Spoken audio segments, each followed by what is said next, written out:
Hey students, welcome to week 5 of Introduction to Business. This week we're reviewing two major M topics, motivation and marketing. Motivation from chapter 10 and marketing from chapter 11. More specifically, here's what we're looking at this week. We're going to be explaining what motivation is, understanding the historical perspective on motivation. There's quite a bit of history out there around this topic, a lot of research. We're going to be describing the three contemporary views of motivation and explaining how the marketing environment affects strategic planning. So we're going to switch gears from one M, talking about motivation, to marketing, the other M. And then we're going to be identifying the major steps in the consumer buying decision. These will both be out of chapter 10 motivation and chapter 11 for marketing. Let's talk about motivation for just a moment. First, make sure you read chapter 10 because, like I said, there's a whole bunch in that chapter. It's all about motivation. It has some great nuggets all in there about how to motivate people and the right way to do that. And now here's what I've noticed. Some employers try to motivate people with strictly money. And now money is important. Okay, so don't get me wrong, money is important. But after a certain level, it's not as important, and it's not as strong of a motivator as it is when when your needs are not being met, and when your needs are not being met. So money is called an extrinsic motivator. That is, money is an external reward.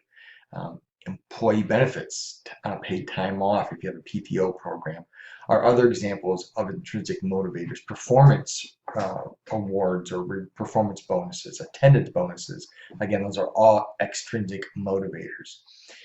And the other type of motivation I want to talk about, which is a lot more powerful, is called intrinsic motivation.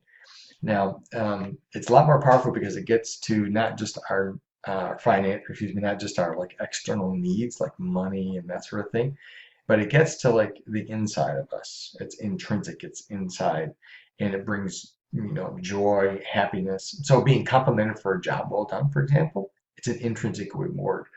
Being recognized by peers, being a part of decision making, and knowing that you're part of a great team, being part of a team is an intrinsic reward as well.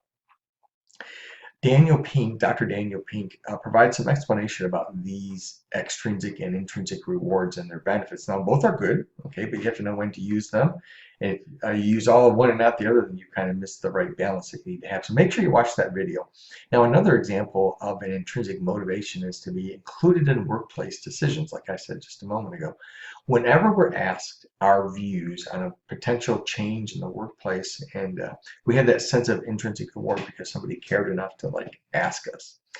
And that inner sense of reward causes us to be more productive, to be more engaged. The Hawthorne effect is based on a study at General Electric at a GE plant in the early 30s. So this goes back a long ways.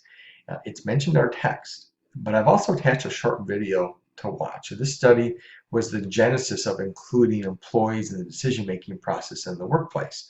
So not just treating them like a cog in the wheel, but including them in the overall production sense and asking their opinion. Let's switch gears and talk about marketing for a moment. Again, be sure to read chapter 11 in its entirety. There's a lot of good stuff in there, and there's things from the quiz that will be on there as well. But I do want to mention the need for organizations to know their target market. It's a big topic in chapter 11, is target market. Like, who are your customers?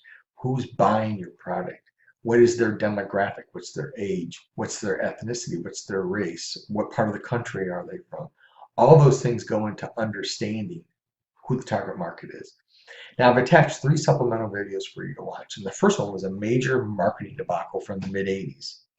A lot of you were around then, I understand, but wow, you just have to watch the 2 videos about this company who totally misread their target audience and what they wanted.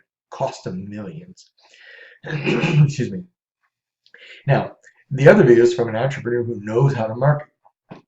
She provides some very practical examples of how to identify your target audience. Okay, we're officially at the halfway point in this course. Only 4 short weeks to go. And as I've already mentioned, look ahead in your syllabus at week 8. You'll be doing a 10-minute presentation using Zoom with me, just one-on-one. It's very easy. I don't want you to get nervous about it, but now's the time to start preparing. Your topic for the presentation is any one of the assignments that you've turned in from week 8, from week 1 through week 8. So make sure you're thinking about that. Excuse me, it'd be actually from week 1 through week 7. Any presentations you've done, papers you've written from week 1 through week 7. So make sure you're thinking about that. All right, that's all for now. Be sure to read chapter 10 and 11. Okay, remember, God is on his throne. He's always been there. He's always going to be. Have a wonderful day.